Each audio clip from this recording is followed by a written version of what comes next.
Pourquoi aux agasoko tiki ba produit éclaircissant fo oinda? Pourquoi les agasoko vandi fo mona kingo komi mwindu, elonge komi mwindu, ba parti musu ya nzoto eza mwindu, surtout soko bimi na moi ozongi, o mona ki ba parti wana échanger et komi noir. Pourquoi? Ce qui au tiki ka mafuta une semaine, 2 semaines après, au mona o yindi. Pour quelle raison? Alors, les loto beta lisolo ya mélanine. Mélanine est ani. Mais avant, on kotana modindo ya lisolo, on suit d'abord ceci. Et je reviens vers vous. À tout à l'heure.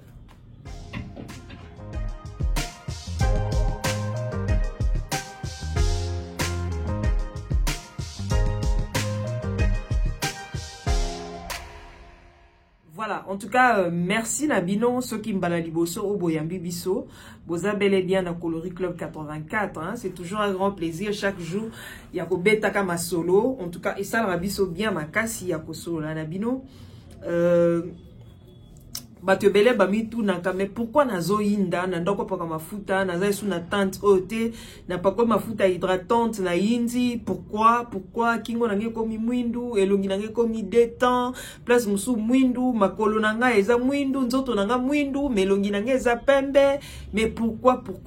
Voilà. Alors lelo na yo répondre yo na préoccupation na yo pour aux alaisu na suscité et à s'inquiéter à tout moment ou bien omitu naka pourquoi d'accord. Voilà, alors les gens bêta lisolo il y a mélanine ndenge na loba qui dès le début pourquoi toyindaka hein, surtout soko bandika côté la mukie o tikika ba produit éclaircissant au hindi, surtout soko tamboli la moyo bimi o zongi o mona que non au komi détend côté mususu mwindu en tout cas au hindi, alors que ça que l'autre ou bien soko pa ko la mafuta te mikoloana hein, surtout les produits éclaircissants soko pa ko la ngote au hindi au changer nzoto na yo bato balinga hotela peut-être au monde ou bien bato balinga hotela te au monde na nzoto ozana couleur mususu et longi pe couleur mususu, soit elongi no est très foncé, nzoto no est très clair. Alors est-ce que ça a une maladie? Non, soyez-en sûrs, c'est pas une maladie. Mais pourquoi? Qu'est-ce qui produit ça? Qu'est-ce qui fait que posonayo wana ozala mwindu bongo babenga ngo mélanine? Alors mélanine est produite par les mélanocytes ou les bongo cellules situées au plus profond, il y a posonabiso, il y a épiderme nabiso. Tyrolien est bongo acide aminé et ça la que ba partie muso ezaka était là. Pourquoi? Parce que tyrolien wana est responsable ya couleur asuki, décoloration ya couleur asuki na biso mona couleur noire mo ezaki chocolat et comme noir ou bien ezaki noir et comme pembe. Voilà, acide wana ya tyrolien de il favorise kango. À part ça, il favorisera pas couleur ya peau na biso na musu na biso. Au mona peau na yo eza na elongeza différente na peau oza na nzoto. Tout ça là eza mélanine o eza bongo produite par des cellules o ba bengi tyrolien. Mélanine de rezana et c'est différent par rapport à gène nabiso ou bien par rapport à origine nabiso. Donc son dans le gène c'est qui est héréditaire. Son dans le origine est aux africains, aux américains, aux européens ou bien aux asiatiques. Les noirs et les blancs produisent même mélanocytes ou na cellules ou to produisent kamo. Mais par contre et agissaka différemment na kata po na biso. Les noirs développent ngo o ezaka vraiment très actif hein, o esala que mélanine na ezala très foncé par rapport au blanc. Tozana phéomélanine na eumélanine. Deux types, il y a mélanine autodéveloppant na nzoto na biso. OK? Mélanine est produisaka pigment moko ezalaka sombre, ezalaka foncé, ezalaka vraiment noir. Et protégeaka pour la biso contre agression et à soleil. Bien bateau développer en grande quantité et zamingo bazarana peau mat ou bien peau noire. Dans les années yo nanga parce que toi na peau noire neto développaka modèle wana mélanine. Donc au monde vraiment ils ont en grande quantité. Alors et on monde a to yinda à tout moment parce que ça en grande quantité. On ne peut rien faire. Alors produit éclaircissant tu vas au pacola et ça va juste poto étouffango et c'est produire té. Alors erozo étouffango et belé mukolo on a ka otiki ba produit éclaircissant na o yindi. ou bien soko tambola na moi et bimaka po e bunda contre le soleil. Donc il y a soleil soki agressé il peut agresser donc bazo bunda ngwana mona ke amo bimaki ozongi na ndako ozongi mwendo oh mes amis c'est à cause de ça. Donc eza mélanine wana o e bundaka na soleil hein pour éviter que pour na biso ebeba. Voilà l'importance na wana. Alors une protectrice e bimaka ndena lobi un moïse à mélanine et ko bima donc e bunda na moi. Alors avec le soleil on a les rayons UV na ba rayons UVA. Biloko na mi balende sala que ebimisa biso ba mami, ebimisa biso ba tampon, ebimisa biso ba phare, et indisa biso na moi. Alors yangwana lelo omona ba commencer la ba crème. Alors ere bunda na mélanine yango moni yanga osala ke oya kotisi ye pesi pour ba inflammation bomoni esala na longue vimbi koto e sali noir parce que mélanine e ko vendre sika wana. Donc et former liboke ya protection et vendre sika wana et protéger yo pour amoni déjà danger oh ba o sali là. Alors moyen qui ma place monsieur ezate aye a former armée na place na obe on est poison hein. OK, poison au rayon il va zo binisa et koki pona bébé sa pona yo et koki pe ko mema oti ya ko zala exposer na cancer. Donc au beli cancer ya peau parce que rayon IV za makasi et ba produit cosmétique ou makasi pozo utiliser et zo simbate yango mimbale et sale association na babandi ko bunda ba welela espace nani on vanda te. Alors plus bazo welela wana ndesiko ko créer pour cancer de la peau et zo baby sur peau. Tout ça là parce que rayon IV zo luka vanda, rayon IV ya pas zo luka vanda, koto op mélanine on luka vanda. Alors yo se protéger raté. Donc nyon sera ni sala que mélanine est protégée biso contre les rayons UV. Mélanine les a partout. Les a na suki, les a na peau, les a na bomoni lisu na biso eloko wana ezala na kati wana. Eza wana na kati, eza na ba poil na biso. OK? Au moins la couleur échangea, eloko wana lisu pe échangea, peau na biso échanger et bimisi ba pigment ba bilo au moins net c'est net kozika. Babylon moi ça net moi ba moto tout ça là ça fait partie ya mélanine.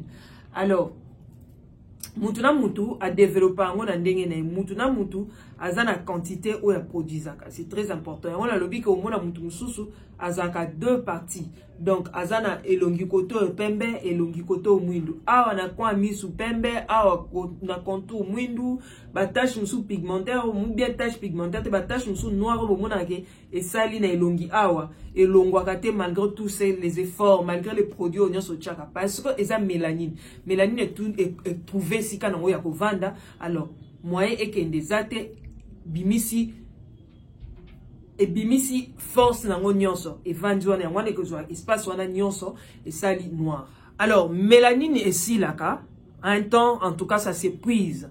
Alors pour s'épuiser deux fois on recourt à des produits net ba crème UV ou aussi ba sali là pour protéger artificiellement, naturellement et koka esouté et s'épuiser à un certain âge et s'épuiser. Alors faut recourir à des produits cosmétiques pour permettre de protéger et l'ongina contre les rayons UV.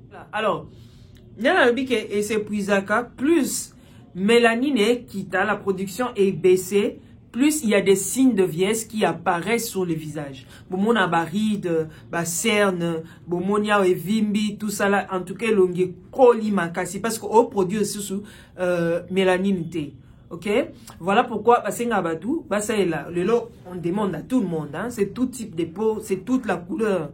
Je dirais pas type de peau mais ba couleur nyonso ya peau eza mundele eza mutumwindu eza l'asiatique eza l'américaine aza obligé ya ko protéger peau contre les rayons UV. Tout ça là pour se préserver contre les rayons UV, se préserver na ba agression nyonso oyo moyi et sala kabiso et baby sakabiso. Voilà, il y a bon mona un mot sou qui était là ka. Sou qui était li net bana kwa shoko, voilà. Souke teli eza mkolo souke teli ozala sou na éclat ya bien te eza na elongi eza na nzoto posono eza su na éclat te ezala su na feeling te ezala su glow te c'est parce que ozo manquer mélanine. Alors faut recourir vite fait na ba produit pour permettre à ce que ozongela en tout cas il soit production à mélanine non peut se éclat. Alors au moins n'a pas mutu musu azaka mwindu moi bien te mwindu mo terne ya donc eza salité to le baku salité te mais eza flou. OK, malgré à sali la kanae so ki nini mais eza flou yangano moni amo esenga osa la ba produit éclaircissant n'est pas na dose élevée osa la produit éclaircissant osa la soin pour permettre à ce que tanayo ezala bien ezate ke balobi na okende luka hydroquinone ou bien soni non luka produit mo et ça là OK tant ezala bien c'est très important et ko permettre yo posonayo ezala bien osape na pomoko en tout cas lisse hein, et puis souple quoi. Alors, voilà, il y a des produits aussi alimentaires au bas consommanga pour permettre à ce que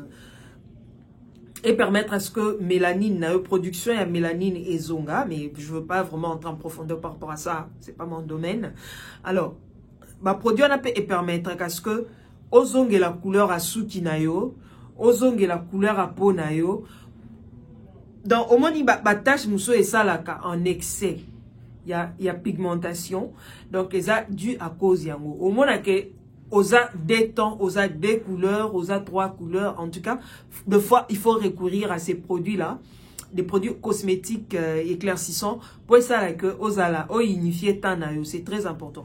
Alors so ebi que oyindaka facilement oyindaka makasi hein et que osa la ba produit éclaircissant okoko otika ngo dikute otika dikupu non mélanine non tellement que au banda ko étouffant au banda étouffer la production non y est pas que ndazo s'est formé au ça la ba couche au ça la ba couche au ça la ba couche à batama quelque part nkoka ko tika au mona ba moko e bimi o yindi o mona ba ke e o komi butu boy oui c'est normal parce que oui c'est normal parce que au yindi donc mélanine ana abimi a explosé parce que tellement na couche si ko bandako na poche si ko bandako bombaye a koki ko vendre soute a explosé a bimi donc a bimi a pasuki yango no moni ça là que oyinda.